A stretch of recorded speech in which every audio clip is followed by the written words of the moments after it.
হে আমার সম্প্রদায়, পবিত্র ভূমিতে প্রবেশ করো, যা আল্লাহ তোমাদের জন্য নির্ধারিত করে দিয়েছেন, এবং পেছন দিকে প্রত্যাবর্তন করো না, অন্যথায় তোমরা ক্ষতিগ্রস্ত হয়ে পড়বে।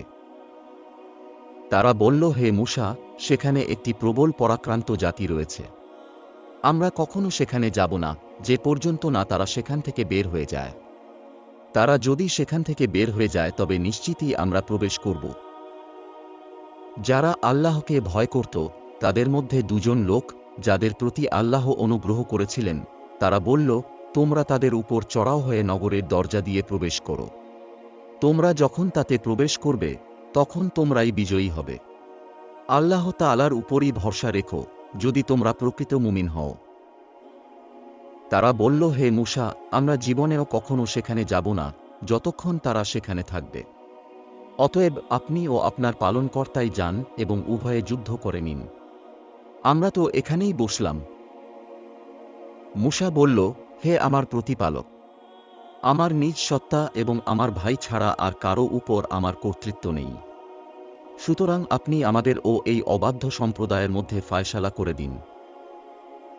আল্লাহ বললেন, তবে সে ভূমি তাদের জন্য 40 বছর কাল নিষিদ্ধ করে দেওয়া হল। এ সময় তারা জমিনে দিগ্ভ্রান্ত হয়ে ঘুরতে থাকবে। সুতরাং হে মূসা, তুমি অবাধ্য সম্প্রদায়ের জন্য দুঃখ করো না।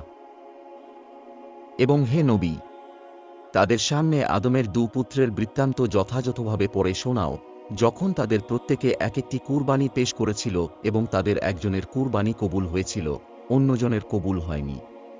দ্বিতীয়জন প্রথমজনকে বলল, আমি তোমাকে হত্যা করে ফেলব।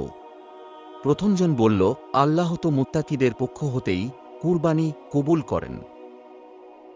তুমি যদি আমাকে হত্যা করার উদ্দেশ্যে আমার দিকে হাত বাড়াও, তবুও আমি তোমাকে হত্যা করার উদ্দেশ্যে তোমার দিকে হাত বাড়াব না।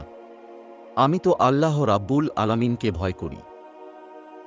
আমি চাই তুমি আমার ও তোমার উভয়ের পাপভার বহন করো এবং জাহান্নামীদের মধ্যে গণ্য হও। আর এটাই জালিমদের শাস্তি। পরিশেষে তার মন তাকে ভ্রাতৃহত্যায় প্ররোচিত করল, সুতরাং সে তার ভাইকে হত্যা করে ফেলল এবং অকৃতকার্যদের অন্তর্ভুক্ত হয়ে গেল।